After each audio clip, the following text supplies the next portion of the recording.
आपको नहीं लगा जब जब पार्टी ने राम मंदिर के निमंत्रण को अस्वीकार किया, प्राण प्रतिष्ठा को, उसके बाद आपने मुझे कभी टीवी शो में देखा, कोई प्रेस कॉन्फ्रेंस करते देखा?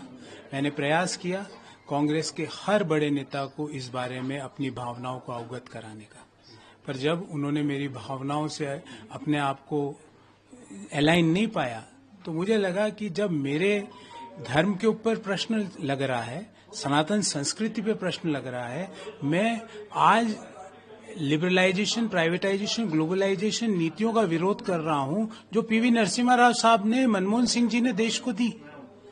क्या देश में वेल्थ क्रिएशन पाप है? क्या जुर्म है? क्या पूंजी लगाकर, अपने आइडिया लगाकर मुनाफा कमाना गलत है?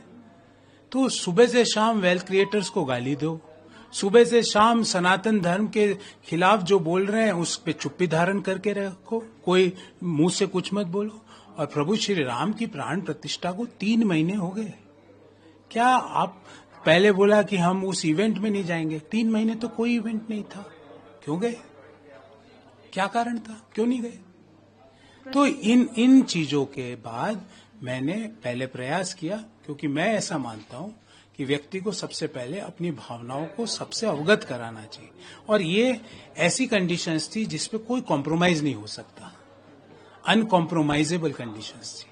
अनकॉम्प्रोमाइजेबल कंडीशंस पर जिस पे कोई कॉम्प्रोमाइज नहीं हो सकता, तो मैंने अपना निर्णय लिया। बीजेपी का निर्माण हुआ, बीजेपी को हिंदूवादी पार्टी के रूप में माना जाता है, तो क्या यही आइडियोलॉजी आपको ज्यादा प्रभावित की या फिर कुछ और? देखिए, आप अभी तक इसका मतलब मेरी स्पिरिट नहीं समझ पाए। आपको मैं प्राण प्रतिष्ठा का न्योता दूं और आप मेरे को लिखित में दो, नहीं आएंगे। आप करते हो क्या ऐसा?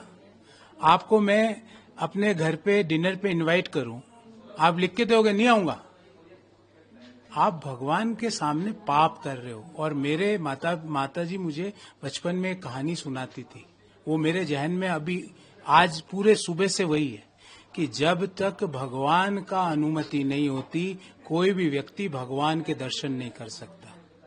मैं तो आज भगवान श्री राम से, अपने परमपिता ईश्वर से ये कामना करूंगा कि वो सद्बुद्धि दे कांग्रेस पार्टी के लोगों को, और वो सनातन के खिलाफ बोलना बंद करें, वो अपनी खुद की नीतियों के आलोचना करना बंद करें, और देश में एक कंस्ट्रक्टिव क्रिटिसिज्म जिसको कहते हैं, उसकी भूमिका को वो पूरा करें। एक अंतिम सवाल है, बिल्कुल मैं मानता नहीं हूं, आपकी शास्त्रों में लिखा हुआ है, मैं क्या मानता हूं? मेरी कोई हैसियत ही नहीं मानने नहीं मानने की। हमारे शास्त्रों में लिखा हुआ है कि ईश्वर के इनविटेशन की जो अवहेलना करता है वो पापी होता है। ये शास्त्रों में लिखा हुआ है, मैं क्या मांगता हूँ? मेरी हैसियत ही नहीं है ये बोलने की कि मैं मान रहा हूँ कि नहीं मान रहा। इलेक्शन से पहले या अन्य अगर बात करें तो वो भी मंदिरों में पूजा पाठ तो करने जा रहे हैं। मैं किसके बारे में आप बात कर रहे हैं? कांग्रेस पार्टी के बारे में। हाँ, मैं किसी व्यक्ति की टीका टिप्पणी नहीं कर रहा हूँ, पर आपको कांग्रेस, मुझे जैसे तुच्छ आदमी को तो इन्विटेशन ही नहीं मिला। अगर मिलता तो 3 दिन पहले वहां पहुंचता मैं। हम तो इतने छोटे आदमी हैं कि नहीं मिला, पर हम गए बाद में। जब देश के अन्य लोग गए, हम भी गए, दर्शन करके आए, परिवार सहित गए, दर्शन करके आए, आगे भी जाएंगे। सनातन के ऊपर कोई गाली देगा, स्वीकार नहीं करेंगे। वेल्थ क्रिएटर्स को अपशब्द नहीं बोलेंगे, हर विनिवेश की आलोचना नहीं करेंगे। एयर इंडिया एक ग्रुप ने खरीदा, कांग्रेस पार्टी आलोचना कर रही है उसकी, उस ग्रुप की आलोचना कर रही है। उनको पता ही नहीं। मुझे ऐसा लगता है कांग्रेस पार्टी मोदी जी की आलोचना करते करते इस स्तर पे आ गई है कि वो अपनी स्वयं की आलोचना करने लग गई है। तो मुझे लगता है इस बोझ से कांग्रेस पार्टी अगर निकले तो अच्छी बात है, क्योंकि सकारात्मक सुझाव की जरूरत हर सरकार को होती है। और मैंने कभी भी अपनी प्रेस कॉन्फ्रेंस में पॉलिसीज की जब आलोचना की है तो हर प्रेस वार्ता में ये भी बताया कि क्या करना चाहिए।